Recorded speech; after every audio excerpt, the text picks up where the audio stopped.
So most electricians assume LED problems can be fixed after install. In reality, LED linear lighting has a narrow decision window where longevity is determined and the window closes much earlier than people realize. And everything is fixable after, but there's a cost attached to it. And sometimes people say they're not footing the bill, or customers say they're not footing the bill and they hold you accountable. So we've learned to filter out these problems so we don't have to address them after the fact. Once most fixtures are mounted and drivers are selected, brightness is set, and controls are connected, you're already locked in most of the thermal, optical, and electrical stress the system will experience for the rest of its life. Adjustments could be made later and can improve appearance temporarily, but rarely undo long-term degradation. And what I mean by that is that, you know, dim things, adjust things so that it works, or just hack rewire some of these stuff. But putting in a robust system is what ensures that systems really last the test of time. And we've had installations over 10, 15 years still going with minimal replacements, such as a driver replacement. But the LED lighting system itself is really strong.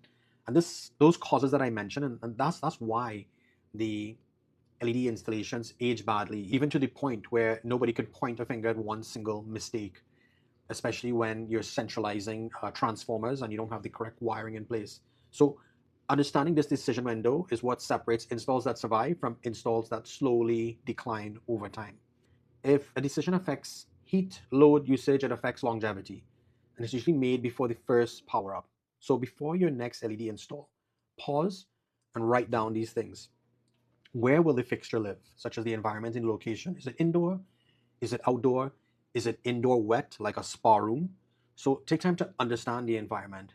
Then start to think, how long will it typically run each day? Now, this is a big thing because people take residential grade, like LEDs, like a Home Depot bulb, and they put it in a commercial environment, such as a showroom. And these things will start to fail prematurely because they were only spec'd for residential use. So understand now, how long is it going to typically run each day? Think about whether the brightness decisions are being driven or expected. You're not fixing anything as yet, you're just identifying, you're building that mental framework of how to think, because this is a framework: A, B, C, D, E. So think of LED longevity in three phases: pre-installation decisions, which lock in the lifespan and the right applications. Think about what I mentioned: how is it being used, how long, these things. The initial operation, which kind of hides the problem. So the customers tell you, I'm using it this amount of time, and in actuality, they're using it 24 hours. And time exposure, which reveals the most problems over time. So these are born in phase one and then discovered in phase three. So this is the visual timeline of how LEDs problems show up. So there's a common misbelief, and it's something like, if something's wrong, we'll just change it later. Changing later affects your cost, it affects inconvenience, and it affects reputation. You want to do something, put it away, and build long-term credibility and reliability.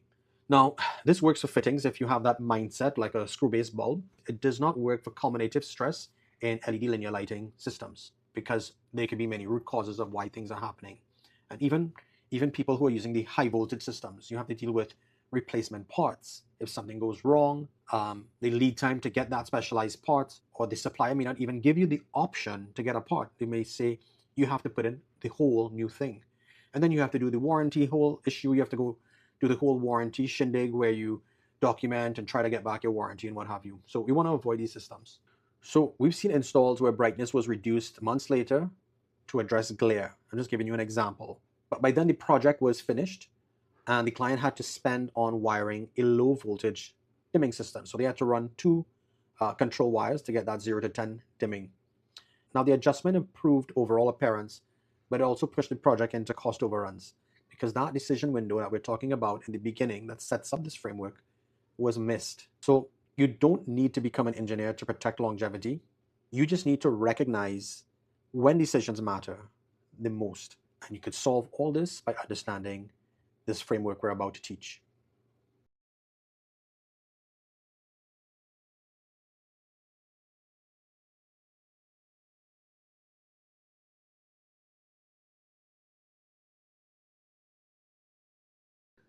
So most electricians assume LED problems can be fixed after install. In reality, LED linear lighting has a narrow decision window where longevity is determined and the window closes much earlier than people realize.